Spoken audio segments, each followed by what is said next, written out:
감사원이 정부와 지자체 비영리 민간단체 지원 실태에 대한 감사에 본격적으로 나서기로 하면서 파장이 예상됩니다. 국고지원금과 관련한 비영리 민간단체 회계 부정을 비롯해 정부의 지원 사업자 선정, 보조금 교부 등과 관련한 업무도 강도 높게 조사할 방침입니다. 보도에 김세호 기자입니다. 지난 2020년 정의기억연대 회계 부정 의혹 사건은 시민단체에 대한 불신 등 큰 파장을 불러왔습니다. 윤석열 대통령은 대선 후보 시절 권력과 결탁한 시민단체의 불법 이익을 전액 환수하겠다고 밝힌 바 있고 정부 여당도 철저한 모니터링을 강조했습니다. 현재 그 두 지자체와 그다음에 민간 보조를 통한 보조금 사업에 대해서 전수조사를 하고 있습니다.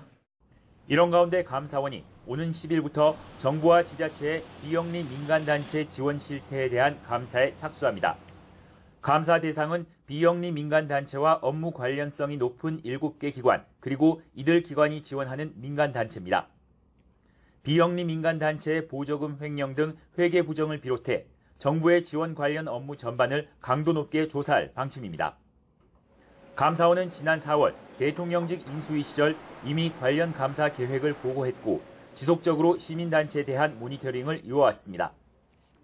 감사원은 비영리 민간단체의 수가 해마다 증가하고 정부 지자체의 지원 규모도 늘고 있는 만큼 회계 투명성에 대한 국민적 관심이 어느 때보다 높다며 감사 배경을 설명했습니다. 동시에 이번 달 말까지 비영리 민간단체의 비리 등을 국민의 신고를 받아 점검에 나섭니다. 하지만 비영리 단체에 대한 감사가 본격화되면 반발도 만만치 않을 것으로 보입니다. 지난 1월 오세훈 서울시장은 서울시가 10년 동안 시민단체에 1조 원을 지원했다고 주장했는데 시민단체들은 터무니없다고 반박했습니다.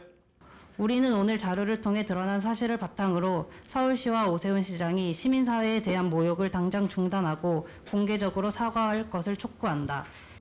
감사원은 정부 지원을 받는 비영리 단체에 대한 감사는 통상 업무라고 강조하지만 감사 결과에 따라 시민단체, 야권과의 충돌도 배제할 수 없어 보입니다.